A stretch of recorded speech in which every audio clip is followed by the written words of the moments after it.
සාමයේ දිවයිනට සාමයේ පාගමන යන තේමාවෙන් වියට්නාම් ජාතික පූජ්‍යපාද පඤ්ඤාකර ස්වාමින්වයන් වහන්සේ ප්‍රමුඛ ඇමරිකානු ටෙක්සාස් ධම්මජයතිය බෞද්ධ ව්‍යාපෘතියේ භික්ෂුන් වහන්සේලා පිරිසකගේ වැඩමවීමෙන් ඉකුත් 22 වෙනිදා ආරම්භ කෙරුණු ඒහිපස්සිකෝ ජාත්‍යන්තර සම්පාද යාත්‍රාවේ 5 වෙනි දිනය සඳහා ඊයේ උදෑසන ගමන ආරම්භ කළේ තෝලංගමුව ඩග්ලිස් සේනානායක මධ්‍ය විද්‍යාල පරිශ්‍රයෙන්.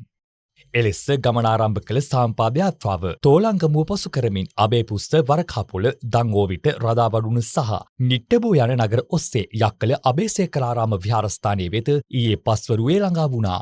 අනතුරුව අද උදෑසන යක්කල අබේසේකරාරාම විහාරස්ථානයෙන් ගමන ආරම්භ කළ ඒහිපස්සිකෝ ජාත්‍යන්තර සම්පාද යාත්‍රාවේ අද දිනේ ගමනාන්තය වන්නේ ඓතිහාසික කැලණිය රාජමහා විහාරස්ථානයයි.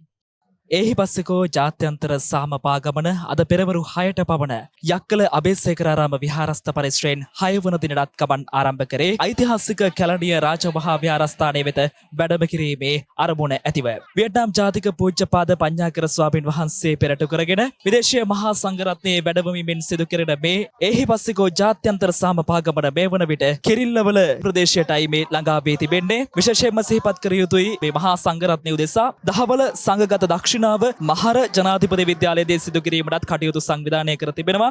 හෙට උදෑසන 11ට පමණ වියට්නාම් ජාතික පූජ්‍යපාද පඤ්ඤාකර ස්වාමින්වයන් වහන්සේ සහ මෙරට විශ්වවිද්‍යාල හා පාසල් සුසුම් පිරිසක් අතර විශේෂ සාකච්ඡාවක් පැවැත්වෙන අතර පාදයාත්‍රාවේ අවසන් දිනය වන හෙට දිනය සඳහා ඓතිහාසික කැලණිය රාජමහා විහාරස්ථානයෙන් උදෑසන 11:30ට පමණ ගමන ආරම්භ කිරීමට නියමිතව ඇත්තේ අනුතුරුවයි.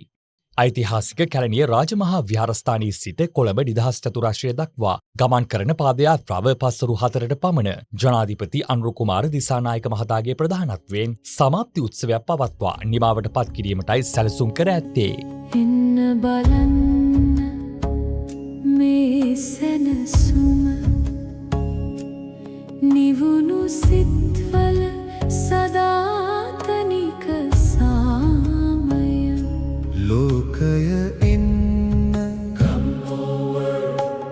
මෛත්‍රිය පතා එන්න ලෝකයාගේ නිවෙන සිත් පතා එන්න ලෝකානුකම්පාව පතා එන්න බොහෝ ජනයාගේ හිතසුව පිණිස එන්න ලෝකය එන්න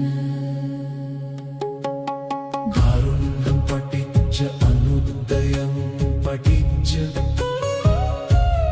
අනුකම්පං පටිච්ච පරේසං ධම්මං දේසේති ඒහිපස්සිකෝ බනයිකෝ come and see ඒහිපස්සිකෝ come and see